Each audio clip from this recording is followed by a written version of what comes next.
সব বিষয়ে মোটামুটি একমত। তবে যে কথাটা বললো যে অনেক জায়গায় আমাদের ভূতরা এখনো রয়ে গেছে, তো এই ব্যাপারে তো আমাদের আসলে সম্মিলিত একটি প্রচেষ্টা দরকার, সব রাজনৈতিক দল এবং যারা আন্দোলনে যারা স্টেক হোল্ডার এবং এই জুলাই গণঅভ্যুত্থানের স্পিরিটটা ধারণ করে, এই মানুষগুলার এক ঐক্যমতের জায়গাটা দরকার। বিভিন্ন সময় চুপ পুষো এসছে, আমাদের আমরা আসলে পাই না। আপনার সাপোর্ট পাননি প্রিন্স ভাই? জি, ভূত তাড়ানোর ক্ষেত্রে শিক্ষার্থীরা যে উদ্যোগ নিয়েছে, রাজনৈতিক দল তথা বিএনপির কাছ থেকে সমর্থন পায়। দেখুন, ভূত তাড়াতে আমরা সবাই চাই, কিন্তু ভূতটা কে ভূত এবং কোন ভূত তাড়াবো এটা নিশ্চয়ই আমাদের একটা আলোচনার প্রয়োজন ছিল। এবং 5ই আগস্টের যে ছাত্র গণ অভ্যুত্থান, সেই গণ অভ্যুত্থানের পরে আপনি শপথ নিলেন চুপ্পু সাহেবের কাছে, আবার সেই চুপ্পু সাহেবকে আপনি অবৈধ বলে তাকে তাড়াতে চাইলেন, তাহলে আপনার শপথটাই তো অবৈধ হয়ে যাবে। এই দায় কে নিবে? এখন আমরা কখনোই চুপ্পু সাহেবের সাথে আমাদের কোনো প্রেম নাই, এই চুপ্পু সাহেবের ব্যাপারে আমাদের কোনো প্রেম নাই। এবং না হয়েছে কিনা তাও তো আমরা জানি না ভাই, সেটা আপনার ব্যাপার, আপনি কি বল, বাক স্বাধীনতা আপনার আছে। না, আমরা জানতে চাচ্ছি। আমরা যেটা বলতে চেয়েছি যে উনি আওয়ামী লীগের তৃতীয় শ্রেণীর একটা কর্মীর মতো তার আচরণ ছিল, কিন্তু যেভাবেই হোক তিনি রাষ্ট্রপতি। এখন আপনার অন্তর্বর্তীকালীন সরকার আছে, সেই সরকারে একটা জায়গায় রাষ্ট্রপতি, যে সেই চেয়ারটাকে আপনার দেখতে হবে।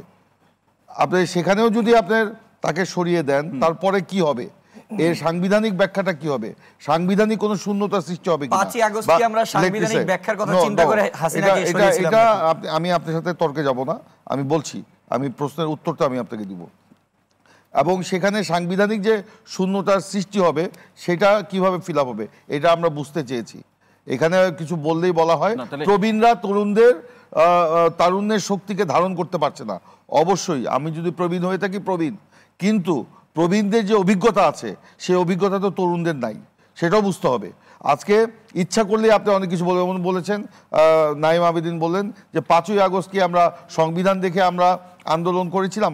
অবশ্যই না, অবশ্যই না। রাজনীতি এক জিনিস, সংবিধান আরেক জিনিস। একটা গণঅভ্যুত্থান বা বিপ্লবের পরে সংবিধান কতটা অপরিহার্য না জন আকাঙ্ক্ষা পূরণের প্রশ্ন, তাহলে আপনার প্রথম দিনই আপনার এটা করা উচিত ছিল। আমি মনে করি কেন থাকলে সেটা সম্ভব হতো। তাহলে কেন আপনি প্রথম দিন আপনি রাষ্ট্রপতির, আমার কথা বলতে চাই, প্রথম দিন কেন রাষ্ট্রপতি, প্রথম দিন কেন আপনি রাষ্ট্রপতির আহ্বানে আপনার সেই বৈঠকে গেলেন? সেটা আপনার বয়কট করা উচিত ছিল। পরামর্শ দিতে অবশ্যই না, আমরা তো সেটা সেইখানকার যে প্রেক্ষাপটে দৌড়ে কারা গিয়েছিল, নো আমরা দেইনি, আমরা আমন্ত্রণ পেয়ে গিয়েছি, আমাদেরকে খুঁজে বের করেছে। ক্যান্টনমেন্টে কারা গিয়েছিল? খুঁজে বের করেছে, আমাদেরকে খুঁজে বের করেছে, সাক্ষী আমি, খুঁজে বের করেছে আমাদেরকে, যেতে হবে। আমন্ত্রণ, আপনারা বলছেন আমরা দৌড় দিয়ে ক্যান্টনমেন্ট থেকে আমরা যাই নাই, ক্যান্টনমেন্টে এক কাপ চা কখনো খাই নাই, বঙ্গভবনে এক কাপ চা কখনো খাই নাই। আমি বললাম 5ই আগস্টের এই শেখ হাসিনা যখন পালিয়ে গেলেন, ওই গণভবন থেকে বের হতেই ওনারা তখন রাজনৈতিক নেতৃবৃন্দকে খোঁজা শুরু করেছেন। তখন আমরা সবাই আত্মগোপনে আমরা আন্দোলনকে সংগঠিত করার কাজে ব্যস্ত। সেখানে আপনার আমাদের মহাসচিব তার বাসায় গিয়েছেন, তখন আপনারা জানেন যে বাসায় ছিলেন, তখন তার সমস্ত লাইনগুলো আপনার কাটা ছিল, কোনো আপনার ইন্টারনেট ছিল না, তাকে রিচ করতে পারছিল না। সেখানে ক্যান্টনমেন্ট থেকে স্পেশাল প্যাসেঞ্জার দিয়ে তাকে খবর দিয়ে তারপর সেখানে তাকে নিয়ে যাওয়া, তার গাড়িও ছিল না, আমরা কেউ দৌড়িয়ে যাই। এই পরিস্থিতিতে আমরা আবার দোষারোপের জায়গাটা দেখি না, দোষারোপটা আমরা করছি না, দোষারোপটা করা হচ্ছে অন্যদিকে যে আমরা দৌড়ে গিয়েছিলাম। কারা দৌড়ে গিয়েছে? What is language? আপনি এইটা তো কোনো ভাষা হতে পারে না। না, এখানে দৌড়ে গিয়েছে বলতে কি তাড়াহুড়া করে যাওয়াটাকে বোঝানো হচ্ছে। আপনি যতই এটাকে ছাক দিয়ে মাছ ঢাকার চেষ্টা করেন সেটা ঠিক হবে না। আমার এটা জাতির সামনে পরিষ্কার, এখানে মাছ ঢাকাটাকি হচ্ছে না। ভুয়া 3 জন সমন্বয়ক নিয়ে কারা গিয়েছিল, কেন গিয়েছিল, 3 জন সমন্বয়ক, তাহলে আপনি জানেন ভুয়া সংস্কার, আপনিই জানেন না। ভুয়া সংস্কার নিয়ে বিএনপি যায় না, আপনারা আত্মগোপনে ছিলেন, আমরা মাঠে ছিলাম, আমরা মাঠে ছিলাম। বিএনপি সংস্কার আত্মগোপনে যাই নাই, আমরা মাঠে ছিলাম, আমরা বেশি জানি। আমি শুনেন, আমাদের ভাইরা শহীদ হয়েছে, আপনারাই সব জানবেন, আর কেউ জানবে না। আমরা রাস্তায় আন্দোলন করেছি এবং এই বিজয়টা আমরা এনেছি। সমন্বয়কদের নিয়ে বিএনপি সেখানে যায় নাই, ভুয়া সমন্বয়ক দিয়ে বিএনপি সেখানে ক্যান্টনমেন্ট আপনারা তো বারবার এই কথাটা বলবো। ক্যান্টনমেন্ট আপনারা তো গিয়েছিলেন। আমি গিয়েছিলাম, তাদের ডাকে সাড়া দিয়ে গিয়েছিলাম। তারা কি খুব ভালো মানুষ ছিল? তাদের ডাকে সাড়া তাহলে দিয়েছিলেন? আপনারা কোন বিরোধী সন্ধিতে বা কোন আলোচনা কেন? না না, কাদের ডাকে এটা স্পষ্ট করেন, কাদের ডাকে? আমরা সেনাবাহিনীর ডাকে সাড়া দিয়ে গিয়েছি। সেনাবাহিনী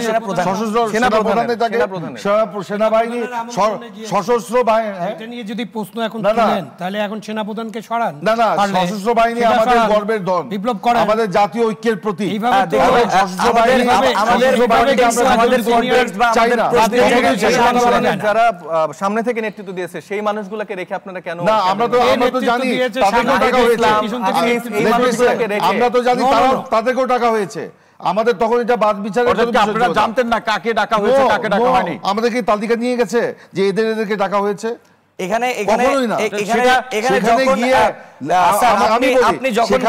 আমি একটু কথা বলি, আমাদের পক্ষ থেকে যারা গিয়েছিলেন তারা পরবর্তীতে আমাদেরকে বলেছেন যে ওনারা গিয়ে যখন দেখেছেন যে তারা ছাত্ররা নেই, ওনারাই সেই প্রশ্নটা উত্থাপন করেছেন যে ওরা কোথায়, ওনাদেরকে প্রয়োজন। সেখানে আসিফ নজরুল তিনি ছিলেন, তিনি তখন ছাত্রদের সাথে আমাদের জাস্ট একটু আগে বলেছিলেন যে ছাত্ররা বা মানে কেন একটা প্রশ্ন বারবার বা আওয়ামী লীগের যারা আছে তারা অনলাইনে দেখবেন এই শব্দটা এখন বারবার ইউজ করে, মেটিকুলাসলি প্ল্যান যেই বিষয়টা আপনি বললেন না আসলে মানে তার কেন আমরা তারুণ্যের যে বিষয়টা বা আপনাদের যে অভিজ্ঞতার ভারটা এইখানেই কিন্তু এই অভিজ্ঞতার ভারের দাড়িটা কিন্তু এখানেই টানা হয়েছে। অর্থাৎ আপনারা কখনোই ওই প্ল্যানটা করে কখনোই আপনারা তাকে সরাতে পারেন না, যেটা তরুণরা এই প্ল্যানটা করে সরাতে পেরেছে, সেটার জন্য তো আপনারা এই ক্রেডিটটা দিতে বাধ্য করি। কিন্তু আপনারা 15 বছরের আন্দোলনের প্রেক্ষাপটকে আপনারা 15 বছর শুধু আপনারা করেন না, 15 বছর আওয়ামী লীগের বিরুদ্ধে জামাত বিএনপি সবাই মিলে আন্দোলন করছে, ঠিক আছে, নিরপেক্ষ অনেক মানুষ আপনাদের আদায় শব্দ আপনাদের সাথে আন্দোলনেও আমি আমাকে বলতে দেন আমার ফ্লোরটা যদি আপনারা নিয়ে নেন বলেই আপনাদের কোনো তাহলে কি চেয়েছিল তারা শুধুমাত্র নির্বাচন কেন্দ্রিক আন্দোলন করেছে। তারা কখন ক্ষমতায় যাবে তাই যদি হতো শেখ হাসিনার পতনের 3 মাসের মধ্যেই আমরা নির্বাচন চাইতাম, আমরা সময় দিতাম না। আপনাদের কি এই অবস্থা আছে শেখ হাসিনার পতনের 3 মাসের মধ্যে নির্বাচন করতে পারতেন? এই বাস্তবতা ছিল, অবশ্যই ছিল। না এটা অবশ্যই ছিল, এটা কখনোই বিষয় না। এটা আমার মনে হয় যারা জনগণ আছে পাবলিক এটা জানে নির্বাচন আয়োজন করতে 3 থেকে 4 মাসের বেশি কিন্তু একটা দলকে গোছাতে কমপক্ষে 2 বছর আমাদের দল সেই দল কি নতুন দল? আপনারা নতুন দল কিনা আপনাদের কোনো কার্যক্রম বিএনপি তো গোছানো দল, রাজনৈতিক দলে কোন দল গোছানো? কোন দলই গোছানো না, বলছেন 16 বছর ধরে আওয়ামী লীগের অত্যাচারের ফলে আমাকে একটি দল দলের কথা উনি জানবেন কিভাবে? সেটাই তো দলের কথা পরে জানবেন কিভাবে? ঘরের কথা গোছানো দল হতো তাহলে অবশ্যই এই 16 বছর আপনারা আওয়ামী লীগকে ফল করতে পারতেন। আপনারা শুনে আওয়ামী লীগকে ছিল তো ফল করতে পারেননি, ফলের পর্যায়ে নিয়ে গেছি। এখন এখানে এই আলোচনা যদি আমরা করতে যাই সময় লাগবে, সময় দিতে হবে, সময় আছে আমি দেই। আমরা 16 বছরে এই আওয়ামী লীগের বিরুদ্ধে প্রত্যেকটা কর্মকাণ্ডকে আমরা চ্যালেঞ্জ করে আন্দোলন করেছি। এই আন্দোলন করতে গিয়ে আমরা ক্ষতিগ্রস্ত হয়েছি। আমাদের নেত্রী বেগম খালেদা জিয়া থেকে শুরু করে তারেক রহমান থেকে শুরু করে একটা গ্রামের কর্মী পর্যন্ত নির্যাতিত আমরা তো সেটাই স্বীকার করছি যে 16 বছর আপনাদের নির্যাতনের কারণে আপনাদের দলীয় সাংগঠনিক অবস্থা নাজুক ছিল। আমি বলি মিস্টার ঈদের পরে আপনাদের আন্দোলন আমরা কখনো আসলে এভাবে দেখতে নাই কখনো। আমি বলছি বিএনপি আমার কথা বলতে দেন, এই ধৈর্যটা রাখতে হয়, এই ধৈর্যটা ধরতে হবে। আমার কথাটা শুনেন, বিএনপির মতো একটা রাজনৈতিক দলে যারা গণভিত্তি আছে নির্বাচন করতে তাদের 3 মাসের বেশি সময় লাগে না। অতীতে এরশাদ বিএনপিকে তছনছ করে দিয়েছিল, বিএনপি বলতে কিছু ছিল না, সেই এরশাদের পতনের মাত্র 3 মাসের মাথায় বিএনপি নির্বাচন করে নির্বাচনে জয়ী হয়ে এসেছে। সেখানে আমাদের মতো দলে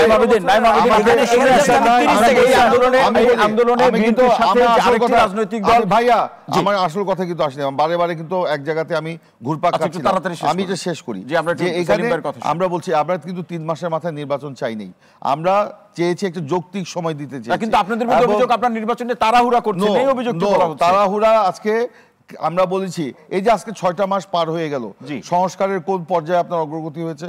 দেশের আইন শৃঙ্খলা পরিস্থিতি কি অগ্রগতি হয়েছে? নিত্য প্রয়োজনীয় দ্রব্যমূল্যের আমাকে বলতে দেন, ধৈর্য ধরেন, আপনার সময় আপনি বলবেন, ধৈর্য ধরেন, তরুণদেরকে আমরা সম্মান করি।